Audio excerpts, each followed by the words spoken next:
Well, young Aussies are throwing a whopping 55 million items of brand new clothing straight into the bin each year and clogging up both the planet and the postal service in the process.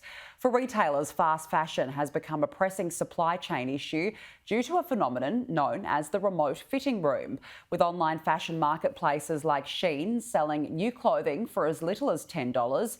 Millennials and Gen Z are bulk buying garments in different sizes and styles and sending back those that are ill-fitting or chucking them away themselves.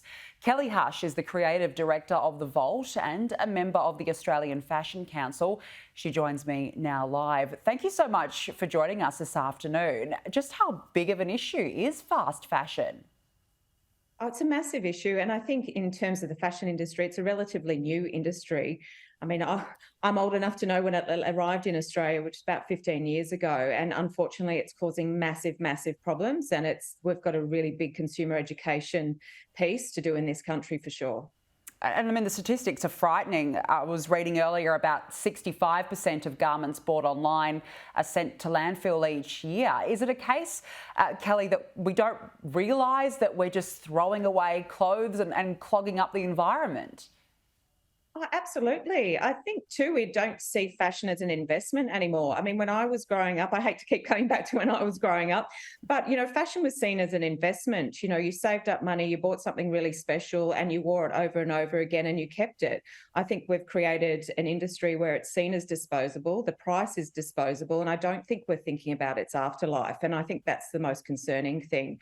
We see images of it, but we really need to think very closely. If we're throwing that much clothing away, you times that by 23, 24 million people, and it's very, very frightening statistics. Yeah, it certainly is. And we were talking earlier, for example, Shein selling items at just $10, for example. Explain to us how these cheap, mass-produced catwalk copies, I guess, are appearing in global chains at just a fraction of the cost within weeks of big fashion events, for example. Oh, it's copying. I mean, which is terrible also. We have an incredible fashion industry here in Australia, and we already have a massive problem with counterfeiting. Some of our most successful brands like Zimmerman and Alame are copied by these big companies. Most of them, I have to say, are out of China. It's a mass produced, and they're selling it globally at a fraction of the price. It's very poor quality. And which is the problem. So young women are buying these clothes thinking they're buying the real thing or even a copy, and it's not. And it's destroying those brands too that invest a lot of money in creating beautiful clothes that will last a long time. And that's what we do on the Vault. We have clothes that are beautifully made. They can be worn 30 or 40 times rather than worn once or twice, and they disintegrate and they have to be thrown out.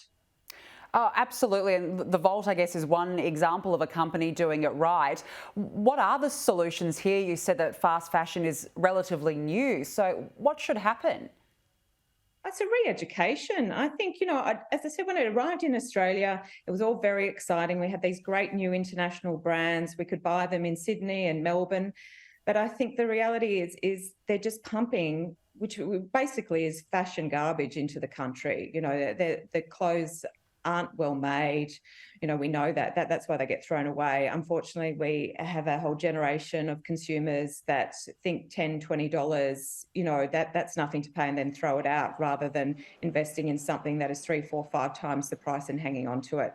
So again, I think there's a massive consumer education piece, that fashion should be seen as an investment, not something that you buy and throw away, or that you buy 5 of them hoping that 1 or 2 of them will fit. It's a really, really bad way, I suppose, as a consumer to see something that is a pollutant and causing massive issues with landfill in this country.